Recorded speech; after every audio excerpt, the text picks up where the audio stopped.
These right here are the two Nashville officers being hailed as heroes after they confronted and fatally shot an intruder at a Nashville Christian school earlier on this week. That shooter killed 3 young students, all just 9 years old, along with 3 staff members. Body cam video provided by the Nashville Police Department shows those officers enter the building and take out that shooter. I do want to talk more about the police response, so let's bring in an active shooter expert. Michael Julian is the CEO of MPS Security and Protection and the creator of a live active shooter survival training. Thank you so much for taking the time to join us here. Certainly, Josh. Thanks for having me. Of course. So first off, what I want to do is play some of that body cam video here, and I do want you to kind of walk us through what we're seeing. But first, viewer discretion is advised as you're watching this video here. So the officers are just now arriving on scene, and they're going to be trying to ascertain what's going on. They want to know, how many shooters, what do they look like, how are they dressed, what is their firepower, where were they last seen? Their job is to locate and engage the shooter immediately, to divert their attention away from killing innocents and either shoot back at the cops, try and leave, or and many times what they do is they'll kill themselves. Now they got to get inside. They probably have very limited information. They don't know where the shooter is, very likely. So they're going to be asking anybody that might know what's up. Now they've got to go in and literally clear this building. Now they don't know. It appears to me they have no idea where the person is, but it looks like they're kind of going past several of the rooms, so they may have an idea that they're not in that area. But again, I don't know for sure what's on their mind. I do know that at this point they realize that the shooter is upstairs, and they're now by audio trying to locate them from sound. I remember the audio is going in this when I watched it, and they're really good communication, good muzzle control so that they're not stepping in front of or pointing their weapons at their fellow officers. As you're watching this, what are your initial thoughts when you see this video here? Well, let me first say that my program, I am not a tactical response expert, so I won't pretend to be, but I know enough about it that I probably have something of at least of interest to say. These guys, they're going in tactical, they're communicating, they're clearing the building, and at this point they believe they know where the shooter is based on the sounds of the gunfire. So they go right in, and look, these guys are not hesitating. They're not being pensive. They are going after the target, which is exactly what they have to do. Every second that ticks by could be another innocent life taken. And I'll tell you, I'm so darn impressed with these guys. I'm so proud and happy that this department had the kind of training to do it the right way. And if you compare this video to the Uvalde video, it's heartbreaking to see how horribly executed that response was. And I remember after that I was on with Fox, I was on with Laura Ingerman and Jesse Waters, and they both asked me, hey, how should they have responded?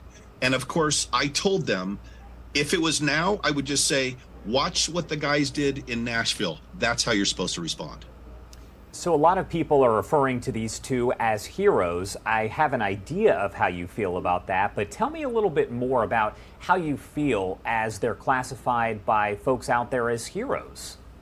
Well, first of all, every one of those officers on scene is a hero because every one of them put their life on the line and were charging in to try and find. There was 3 guys in that group that responded. 2 of them actually fired upon the killer. So that's those 2 guys that actually took them out. But there was 3 guys right there in that spot. But all of those officers in those hallways, they were being selfless, they were being fearless, they were being courageous, and they knew what they had to do, and they followed their training, and they did a great job. When you're talking about an active shooter situation like this, how do you feel about the body cam video being released in general? I love it. I love it. I think it is, well, first of all, if it's going to just be released to law enforcement, that's how we learn. It's a great training video. We learn what not to do with Marjorie Stoneman Douglas High School. We learn what not to do at Uvalde. We learn what to do watching these guys do their job. And then as far as the public seeing it, look, I hope every would-be active killer out there sees that video and thinks, wow, that person died a coward's death by being, come up by law enforcement coming up and taking them out. And I hope it deters them, because they realize that they did not go out some glorious, glamorous, celebrity. They went out somebody that, yes, they took lives, and then they were killed in the process. So there's no good outcome, and hopefully it will deter others from wanting to do this sort of thing. What advice can you give people out there who are listening if they do end up in an active shooter situation? What can you do to protect yourself? Well, my program Alive, which stands for Assess, Leave, Impede, Violence, and Expose, is a whole methodology. It's a whole plan, but we won't get into the whole thing. So if I was going to give one short piece of advice, I would say, when you realize what is happening, take a deep breath, focus all of your energy and all of the thoughts and emotions that you're dealing with down this funnel into something that comes out as just focused, rational thinking. If you react emotionally, you will probably make mistakes and do the wrong thing, or be paralyzed in fear and do nothing. You've got to take a deep breath. You've got to focus on what you need to do to survive, stay rational, and now start considering the next steps. And what we teach in Alive is to leave if you can. If you can't, impede the killer's ability to get to you. And if you have no other choice, commit violence against that person to neutralize the threat so you can go home to the people you love. All right, Michael Julian, thank you so much for being here and providing some of that information there. Is there anything else that you want to add about all of this before I let you go? I just want to say that it's so nice to see an example of the right way to do things, because Uvalde was such a horrifying situation, and then to add insult to injury, we know it could have been different if it had been done differently.